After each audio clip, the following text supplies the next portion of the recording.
Bem-vindos todos vocês ao Globo News Painel. Como sempre, aqui do estúdio da Globo News de São Paulo.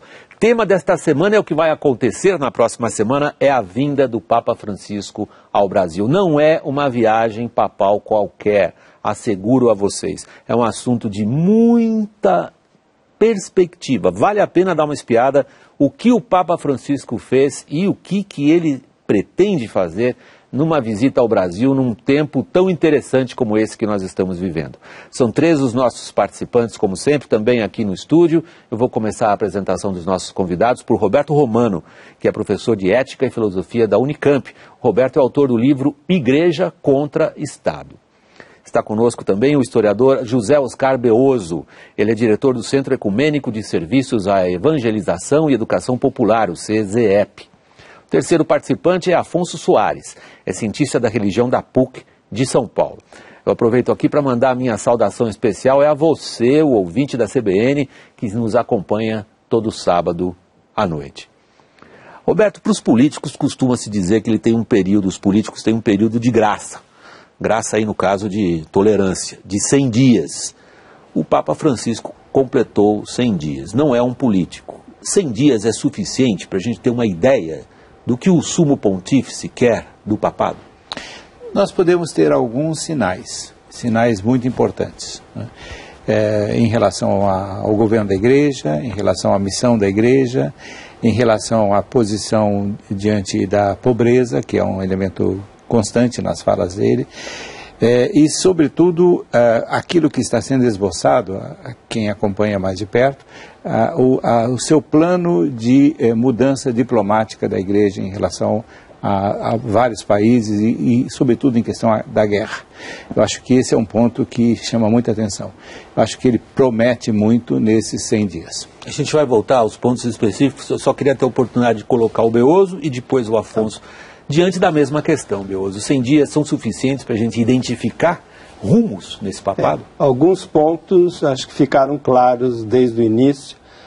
Uma ênfase maior na pastoral, no contato com as pessoas, com o atendimento, a atenção, em vez de uma ênfase maior, que foi o forte do Papa Bento, na doutrina e também na disciplina. Eu acho que aqui está muito mais na pastoral e no testemunho, nos gestos que ele tem feito, com muita coerência. Eu concordo com o Romano que esse tema da paz o preocupa fortemente. Ele se encontrou com, se chama Papa, né, também, Copta, o novo, ele veio a Roma e o fulcro da conversa foi a situação do Egito e do onde houve perseguições severas, agora recentemente a comunidade cristã. E no encontro com o arcebispo de Canterbury, que também... Da igreja anglicana. Que tomou posse com 2 dias de diferença, substituindo um que renunciou, o Rowan Williams, que era novo ainda, 66 anos, e o foco da conversa foi o que as duas igrejas, e também ele junto ao governo britânico, para superar o impasse da Síria e acabar com essa guerra na Síria e em outras áreas. Então eu penso, esse tema da paz, o tema da pobreza, da fome, com o arcebispo também, eles discutiram a questão de uma ética na economia atual. Quer dizer, em vez do desemprego, atender aos bancos e o povo desempregar. Então esse foi um... É bastante coisa que vocês já colocaram na discussão. Tem bastantes itens para a gente ir um por um. Algum que você gostaria de adicionar? Qual é a sua avaliação de 100 dias do Papa Francisco? Pois é, William, eu concordo com o Romano e o Beoso e creio que se desse para acrescentar algo nessa longa lista, também alguns contatos, algumas audiências que ele teve com grupos, por exemplo, grupos representantes de ordens e congregações religiosas da América Latina, que é a CLAR, né, a Conferência Latino-Americana de Religiosos. Eu acho que aquele encontro sinaliza, me parece, uma mudança muito significativa em quem serão os atores que vão ajudá-lo nessa missão que ele está se propondo a partir de agora. Um outro evento que me parece também um sinal interessante, esse encontro recente com o Rabino de Buenos Aires, o Rabino Skorka, além de, evidentemente... Que vem ao Brasil para a visita dele também. Que vem agora aqui, né? Mas eu acho que além de mostrar para um público maior essa longa amizade deles, aquela conversa, a promessa que eles se fazem de uma peregrinação do Papa a Jerusalém e depois a convocação de um encontro dentro do Vaticano de diálogo entre as religiões, me parece uma mudança de percurso muito interessante que ele começa a indicar. Deixa eu pensar um dos primeiros itens que os três mencionaram, que é a questão, eu vou colocar nos termos meus de jornalista, que é a questão da política internacional, Romano. Você começou, o primeiro ponto que você ressaltou, a questão da guerra e da paz. E deixa eu fazer uma provocação intelectual a vocês três. Qual é o Papa recente que não falou em paz, que não tentou um diálogo, que não se empenhou de uma maneira ou de outra? Me lembro até do João Paulo II, por exemplo, vindo à Argentina para tentar negociar entre Argentina e Chile, Beagle, e tentar negociar na então Guerra das Malvinas, Falklands, não importa aí como a gente denomine esse conflito. O que é diferente no Francisco? O diferente nele é a sua personalidade. Eu acho que, ao contrário de Pio XII, que era um papa diplomata, né? Ao contrário... secretário de Estado. Né? Exatamente, e que assinou a concordata do Império com o governo de Hitler, né? Ao contrário de João Paulo II mesmo, que tinha muito mais a função de controlar a Igreja nos seus relacionamentos com governos, né? O caso do Irã Contras até hoje não está bem explicado, né?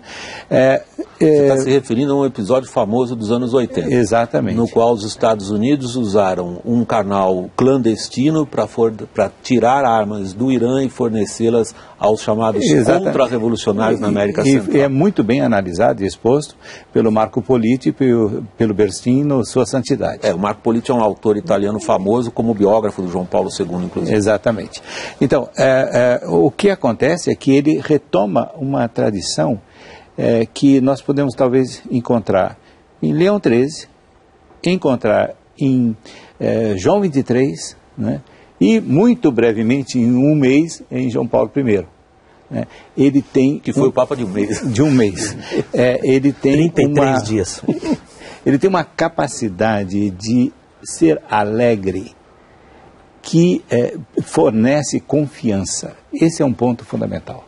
Quer dizer, não basta apenas a técnica diplomática, que como jesuíta ele domina como ninguém. Era a pergunta que vinha na minha cabeça. Se você estava atribuindo a ele essa qualidade de diplomacia internacional que é típica de uma ordem de quase 500 anos. Exatamente. Ele tem esse know-how, mas ele tem esse sentido da alegria da existência. E isso traz confiança. Isso é um ponto que me parece importante. O que é diferente no Papa Francisco quando a gente fala do papel dele em negociações de paz, que é disso que a isso que vocês se dedicaram nessa primeira rodada?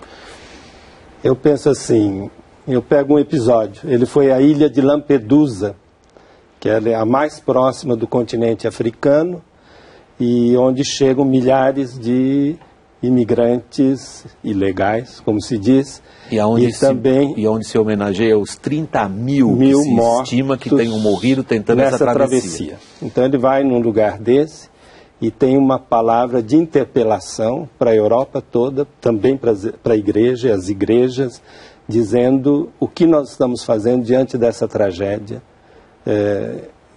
que é enorme. A migração, né, são 3 milhões de turcos na Alemanha, 7 milhões de árabes na França, e os africanos são hoje o segundo grupo mais importante em Portugal, na Espanha. Então ele pergunta o que nós estamos fazendo e se podemos continuar tratando essas pessoas como lixo, praticamente. Mas ele tem palavras muito duras de interpelação à consciência europeia e à consciência da igreja. Diferente de outros papas? Eu penso que sim, ele foi muito direto. E é um problema que causa tensão na Europa. Muitos partidos de direita na Holanda, o Front Nacional na França, na Bélgica, que são anti-imigração e recebem muitos votos. Ele tocou uma ferida. Vamos ver como é que ele vai se comportar quando vier de novo a questão, de novo talvez nem venha, mas a questão do ingresso da Turquia na União Europeia, por exemplo, contra a qual o antecessor, o Papa Emérito Bento XVI, se pronunciou. Não sei se como alemão ou como Papa, mas de qualquer maneira... Eu tenho a impressão que ele terá uma posição de acolhida, que é uma forma de abrir um diálogo com o mundo islâmico que é muito importante. Afonso.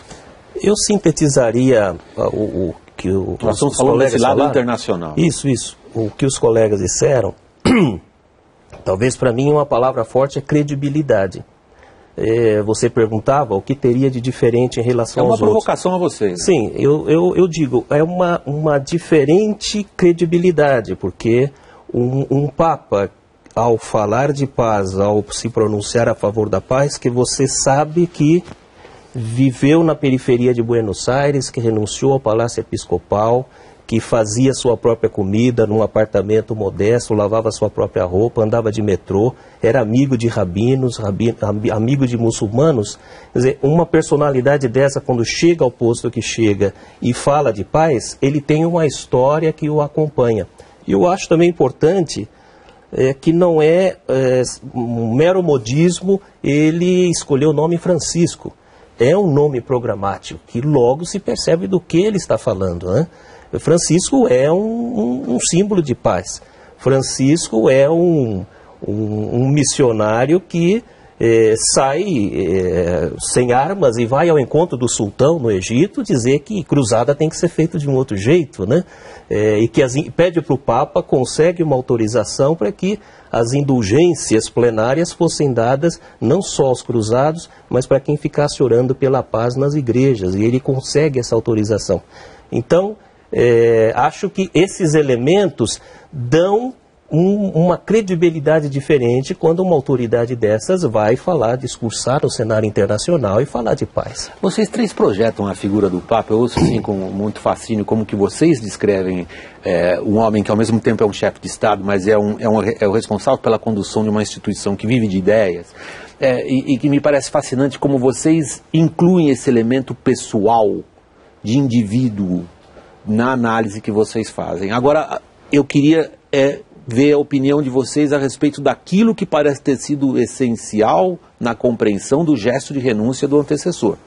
Foi bastante discutido aqui no Globo News Painel. O que Bento XVI queria dizer em relação às estruturas internas de direção da Igreja Católica quando ele dá esse passo inusitado, não, mas pelo menos na era moderna, absolutamente único da renúncia.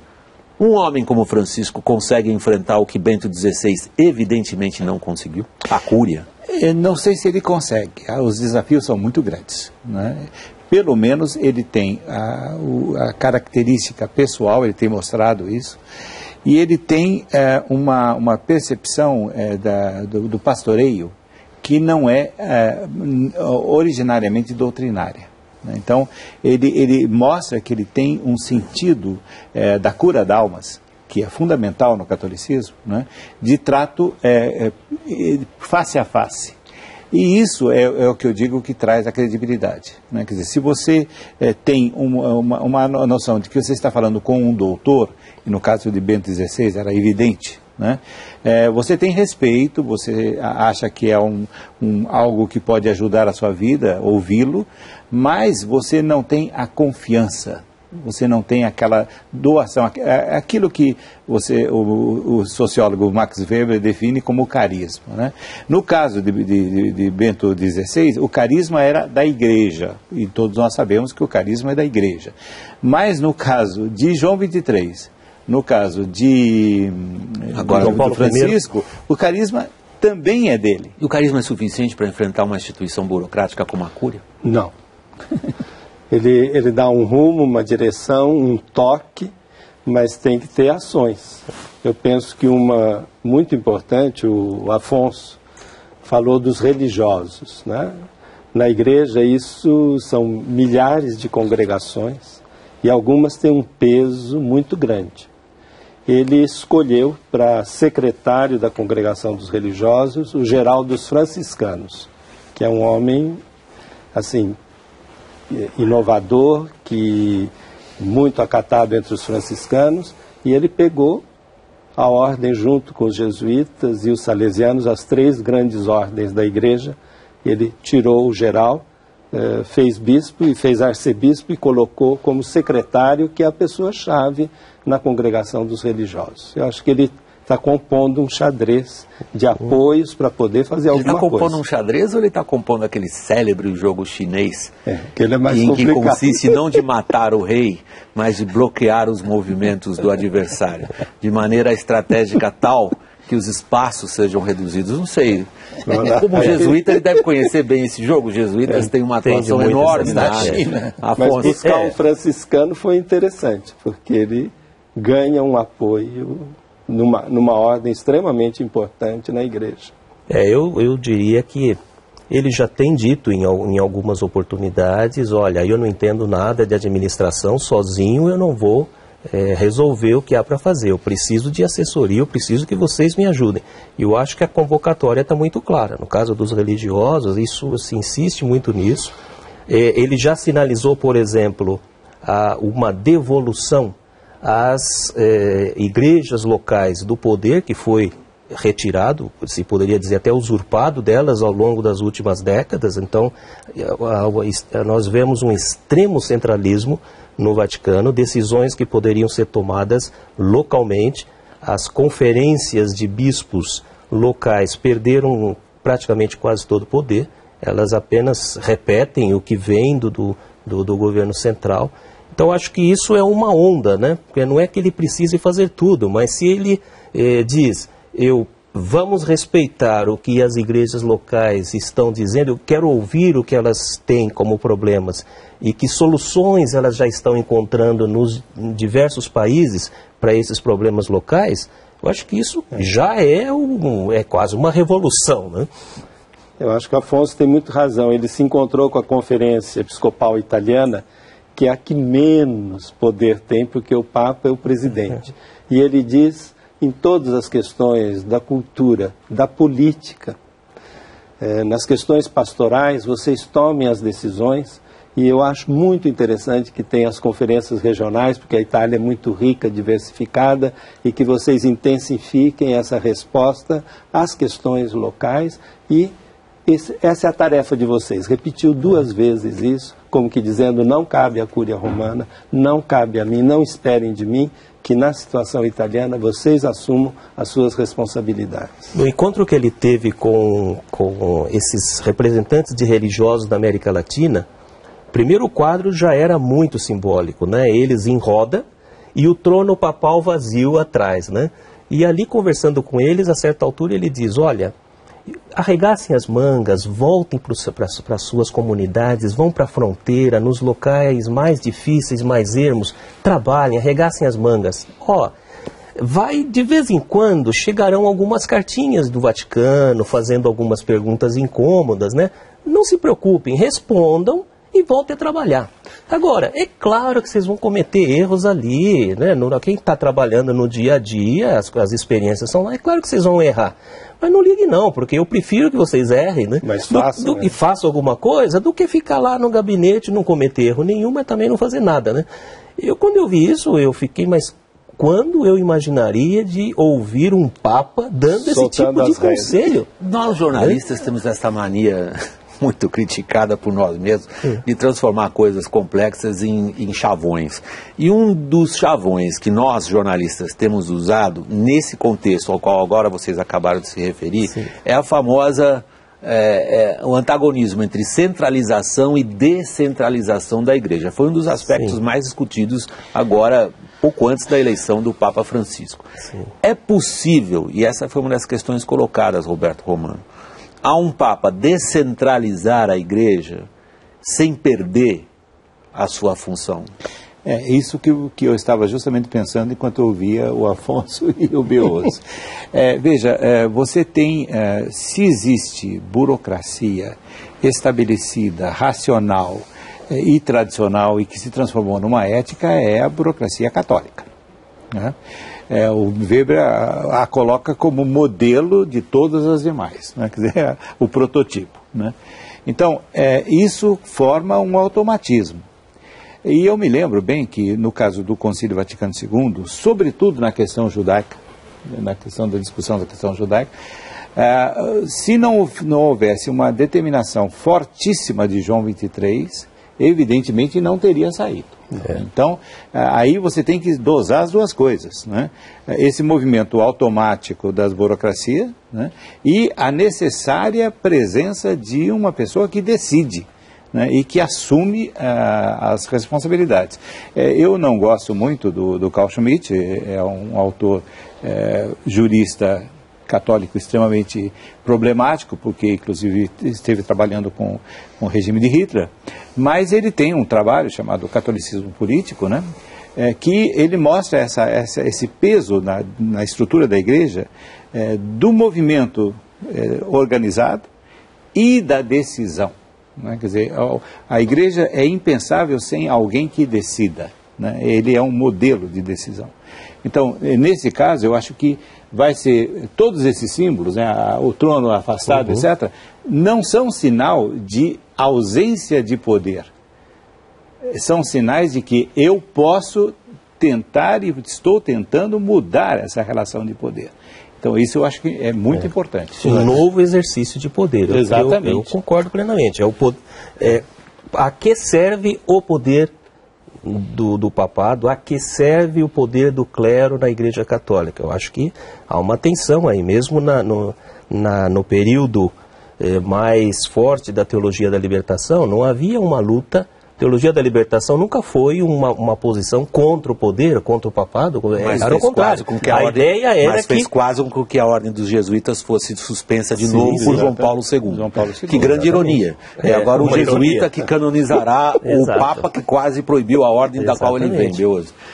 Não, eu queria intervir para dizer assim, essa semana saiu o Anuário Pontifício de 2013. Então, onde se apresenta tudo da Igreja Católica. E na primeira página sempre tem o Papa e todos os títulos do Papa. Ele mandou tirar. Está só Francesco, Vescovo de Roma. Francesco, assim, escrito na letrinha dele. E na página seguinte vem tudo aquilo, né? Patriarca do Ocidente, chefe do Vaticano. Tudo que está associado à figura. Tudo aquilo, mas tirou da primeira página, está Francesco, Vescovo de Roma. Quer dizer, ele diz, eu sou bispo de Roma.